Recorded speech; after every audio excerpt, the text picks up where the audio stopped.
அனைவருக்கும் வணக்கம். இன்றைய யோகா பகுதி நம்ம பார்க்கக்கூடியது ஒரு முத்திரை, இல்லை இது பிராமரி பிராணாயமா நம்ம சொல்லுவோம். பிராணாயமாவும் வச்சுக்கலாம், இல்லை முத்திரையும் சேர்ந்துமே இது வைக்கிற மாதிரியும் பார்த்துக்கலாம். இப்போ அது எப்படி பண்ணுறதுன்னு பார்க்கலாம். அதுக்கப்புறம் அதோட பலன்களை பார்க்கலாம். இது 2 முறையாக நம்ம பண்ணலாம். அது ஒன்று பிகினர்ஸ்க்கு பண்ணுற மாதிரி இருக்கும், அதுக்கு அடுத்த ஸ்டேஜ் பண்ணுறவங்களுக்கு மாதிரியும் இருக்கும். அது பார்க்கலாம். இதை ஒரு விரிப்பில் உட்காந்துட்டு எதில் வேணாலும் உட்காரலாம். நான் வஜ்ராசனத்தில் இப்போ உட்காந்துருக்கேன். இதில் உட்காந்து பண்ணோம்னா இன்னுமே நல்லாயிருக்கும். இந்த பிராமரி பிராணாயாமா நல்லாயிருக்கும். இப்போ நம்ம வைக்கிறதுல கை போச்சுன்னு அது முத்திரையும் சொல்லுவாங்க, இது பிராணாயாமையும் சேர்ந்துருக்கும். ஸோ ரெண்டுமே கலந்து பண்ணுற மாதிரி இருக்கும்.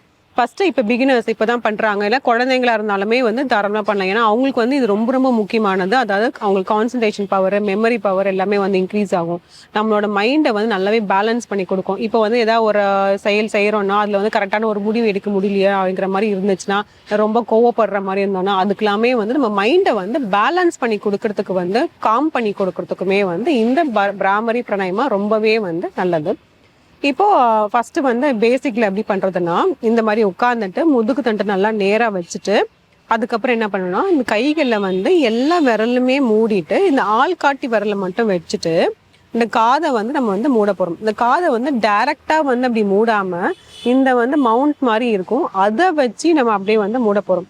மூடும் போது நம்ம என்ன பண்ணோம், ரெண்டு எல்போஸ் எல்லாமே நல்லா அப்படி விரிக்கணும். மார்பு பகுதியை நல்லாவே விரிக்கணும்.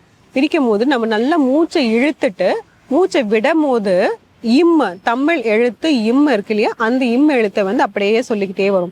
அப்போ அது என்ன பண்ணுவாங்கன்னா, அது காதுல இப்போ எப்படி ஒரு தேனி சுத்தின ஒரு மாதிரி சவுண்ட் வரும், அது மாதிரி ஒரு சவுண்ட் வரும். இது அப்படியே தொடர்ந்து செஞ்சுட்டே இருக்கணும். நல்லா டீப் இன்னேல் எடுத்து டீப் எக்ஸேல் பண்ணணும். எக்ஸேல் பண்ணும் போதே சொல்லிக்கிட்டே வர மாதிரி இருக்கும். இப்போ அந்த எப்படி பண்றதுன்னு பார்க்கலாம்.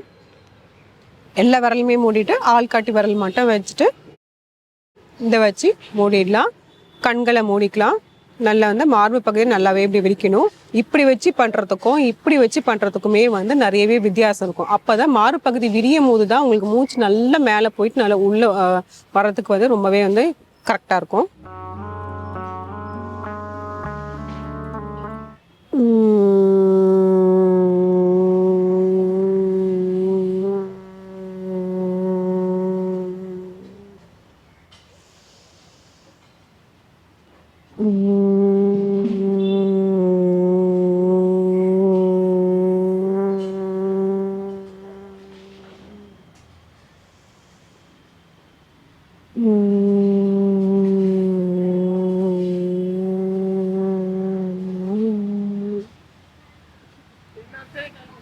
தளர்த்திக்கலாம்.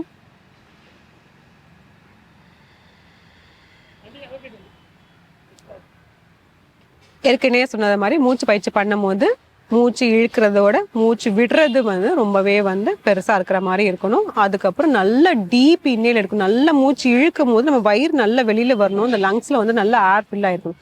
அதேமாதிரி மூச்சு விடும் போது லங்ஸ்ல ஏர் எல்லாமே நம்ம வெளியில விடுற மாதிரி இருக்கும். அதனால தான் அந்த லென்த்தியா நம்ம சொல்றோம். அதே மாதிரி அந்த சொல்லும் போதுமே உங்களுக்கு சத்தமா சொன்னா ரொம்பவே நல்லா இருக்கும். அப்பதான் கரெக்டா இருக்கும். இது ஒரு முறை. இது பேசிக். இது குழந்தைங்களுக்கு வேற ஏதாவது அடுத்தது செய்யும் போது அது வரலங்கிற மாதிரி இருந்துச்சுன்னா இதை செஞ்சுக்கலாம். இப்போ இரண்டாவது முறை. இரண்டாவது வேறுபாடுகள். இப்போ எப்படி ஆசனால வேரியேஷன்ஸ்லாம் இருக்கும், அதே மாதிரி இதுல ஒரு வேரியேஷன்ஸ் இருக்கு. இப்போ அது எப்படி பண்றோம்னா ஷண்முகி முத்ரா. நம்ம வைக்க போற முத்ரா பேர் ஷண்முகி முத்ரா. அது எப்படின்னா எல்லா கை விரல்களை நம்ம முகத்துல வைக்க போறோம். இது வச்சு லைட்டா அழுத்தணும். ரொம்ப லைட்டாவும் அழுத்தக்கூடாது, ரொம்ப ரொம்ப அழுத்தமா டீப்பாவும் அழுத்தக்கூடாது. இது ஒரு அக்குப்ரெஷர் பாயிண்ட்ஸ் மாதிரி தான். அதாவது இப்போ 2 கை விரல்களை எல்லாமே இப்படி விரிச்சு வச்சுட்டு இந்த 2 சுண்டு விரலும் இந்த கீழ் உடத்துக்கு கீழே இப்படி வைக்க போறோம். இந்த இரண்டாவது விரலை மோதிர விரலை இந்த மேல உதட்டுக்கு மேல வைக்கணும். 2 நடு விரலை இந்த மூக்கோட இந்த சைட்ல வைக்கணும். 2 ஆள்காட்டி விரலை இந்த கண்ணுக்கு மேல வைக்கலாம். அப்படி இல்லைன்னா இந்த ஐப்ரோஸ் மேல வைக்கலாம். ஐப்ரோஸ் மேலே நம்ம வச்சுக்கலாம். 2 இந்த கட்டை விரலை இந்த காதை இப்படி சேர்த்து வச்சு மூடணும். நம்ம ஏற்கனவே சொன்ன மாதிரி டைரக்டா கை உள்ள வச்சு மூடாம அது மேல அந்த மவுண்ட் மாதிரி இருக்கும், அதை வச்சு நம்ம மூட போறோம். மூடிட்டு நல்லா மாறு பகுதி விரிச்சிட்டு நல்லா நேரா உட்காந்து முதுகு நல்லா நிமிர்ந்து உட்காந்துட்டு இப்படி வைக்க போறோம்.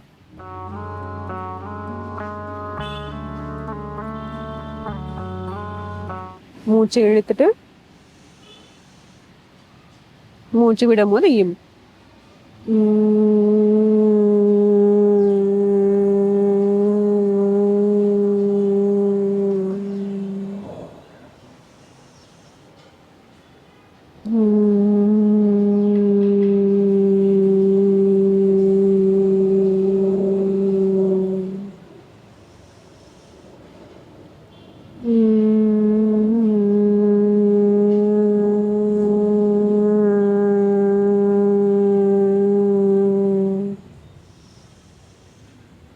தளர்த்திக்கலாம்.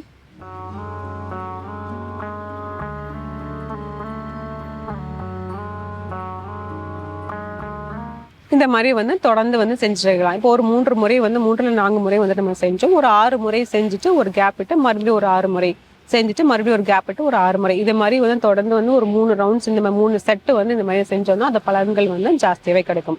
ரெண்டுமே வந்து செய்யலாம். பெரியவங்களும் செய்யலாம், சின்னவங்களுமே வந்து இது கரெக்டாக இது விரல்லாம் மட்டும் வச்சுட்டாங்கன்னா மட்டும் கரெக்டாகவே இருக்கும்.